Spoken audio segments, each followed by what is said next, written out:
you'd never suspect them. A smile on the street, a handshake in the pub. Behind it all, cold-blooded criminals building empires from fear and violence. They ruled London with an iron grip. Guns, drugs, and bloodshed were their currency. But this isn't just about gangsters in suits or flashy underworld legends. It's about how the most ordinary people became monsters.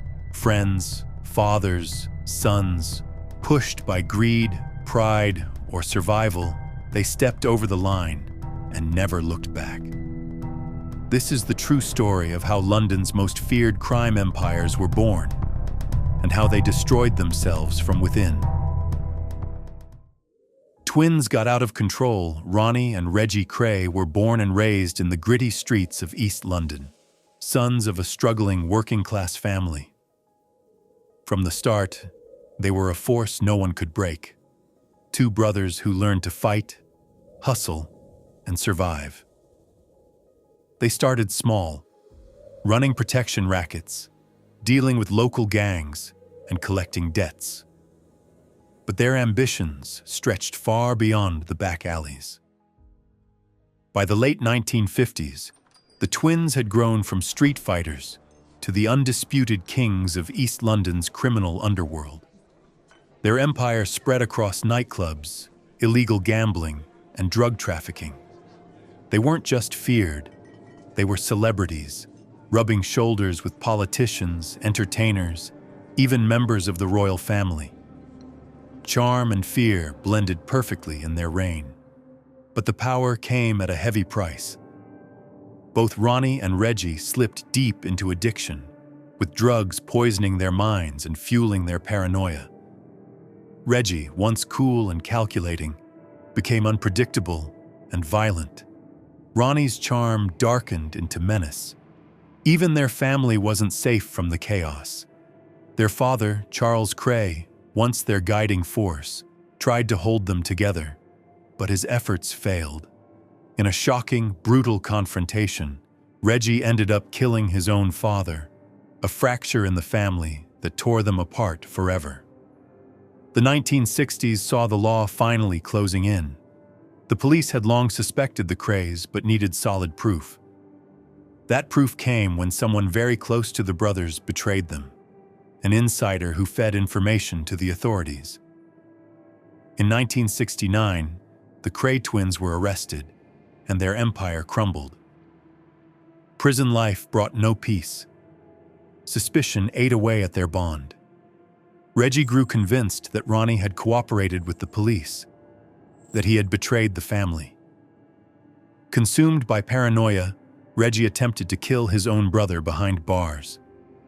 But the truth was even darker. It wasn't Ronnie who had betrayed them. It was Reggie's own girlfriend, secretly feeding information to the police. This revelation shattered what was left of their loyalty and trust. From the heights of power and wealth, with a fortune estimated around £200 million, to the depths of prison cells, forgotten by the world, the Kray twins' story is a brutal reminder of how quickly empires fall. One careless whisper, one hidden betrayal. That's all it took.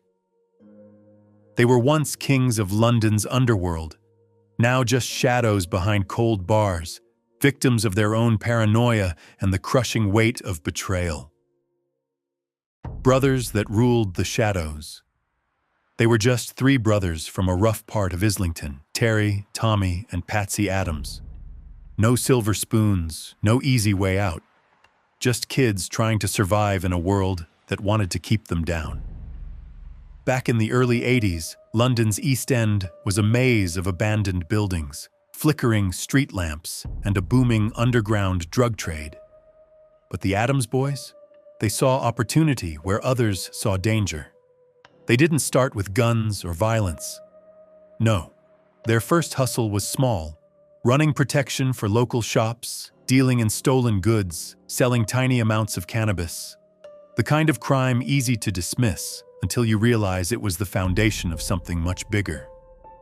Picture teenage boys in worn leather jackets, meeting in smoky pubs, making deals in hushed tones.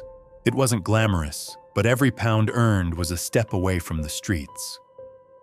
Then came the breakthrough.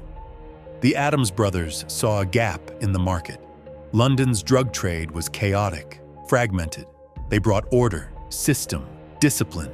They moved beyond street corners and small deals, stepping into importing massive shipments of cocaine and heroin. Taxi firms became their laundries for millions. Nightclubs, fronts for their empire. Politicians, bought off to look the other way. At their peak, they controlled over £200 million in assets. Real estate, businesses, luxury cars, everything a king would want.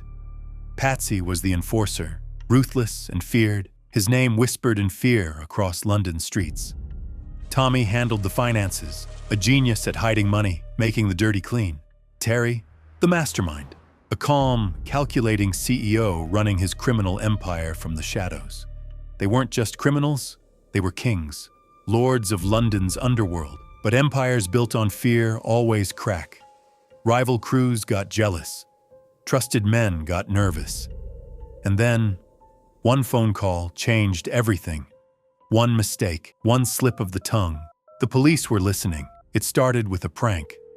That morning, a new hire at Don Marco's Pizza picked up the phone. Kids laughing, yelling nonsense, fake orders, then a sudden shift in tone. I left a little surprise in the calzone. Boom. The manager wasn't in. The kid didn't know the rules, he just did what felt right. He called the cops, because bomb threats, they don't mess around with that. Within an hour, police had the shop swept, the phones tapped, and an undercover officer inside, disguised as a delivery guy, posted up by the register like nothing happened.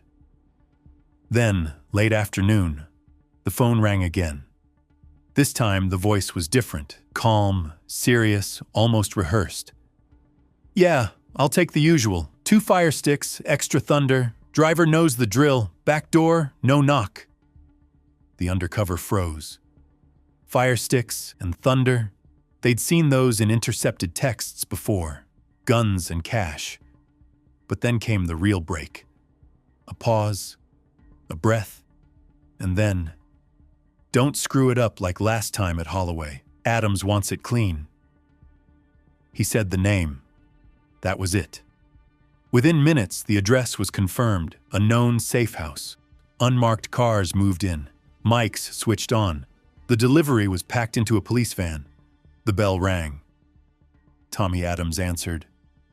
Calm. No mask. No backup. Inside, £500,000 in cash, 3 unregistered firearms, and a black book naming half the city's underworld. One rookie employee followed his gut. One prank turned into a bust.